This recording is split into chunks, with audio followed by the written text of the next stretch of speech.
Hey guys, so this week I took a trip to the UP with a friend to visit some of the falls and some of the fall colors along the way.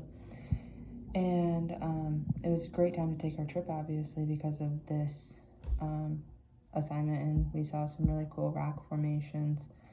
So for my structure this week, I decided to do like the Superior Lake basin, but from Miners Castle, which is just outside of Munising, Michigan, and Alger County.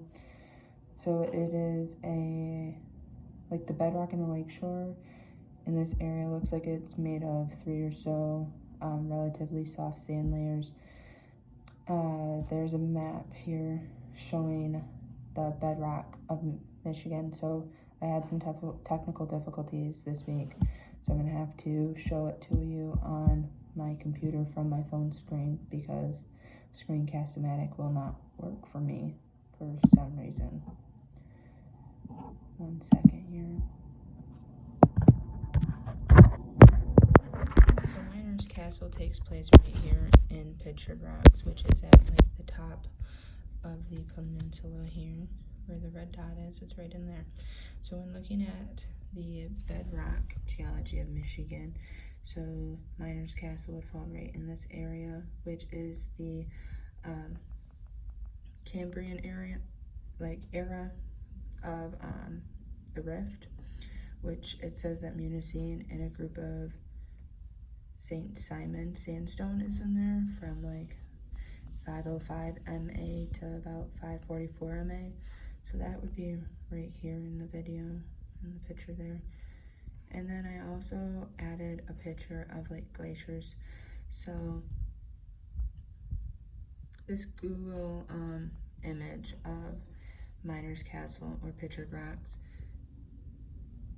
is because when I looked it up, it said that it was formed by glaciers, and so every year ice will form back on the ridges, as we can see like depicted in this picture.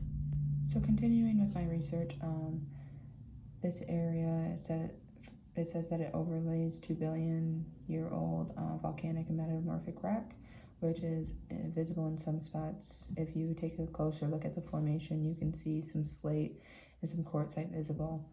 And in these ancient rocks, you can find many minerals, such as like copper and iron.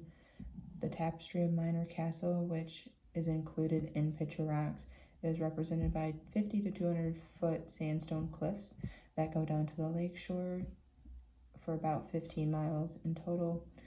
The stretch has sea caves, arches, blowholes, just to name a few things. The rock stretch is widely spread, and it's mostly the Precambrian era or period, which would be like from 500 to 800 million years ago, all the way up to like the present, because it's still changing. The late Quaternary period, which is also included, is 2 million years before present to present. And then during the Cambrian period, sediments were deposited in the shallow seas and near shore deltas, which is now covered by like northern Michigan. These deposits became the sandstone layers that are exposed within the lakes, like the lakeshore. Except for the near Lake Superior exposure, these layers are presently covered by like a glacier drift over there. Bedrock is best observed in the western 1/3 of the park, where the cliffs rise from Lake Superior.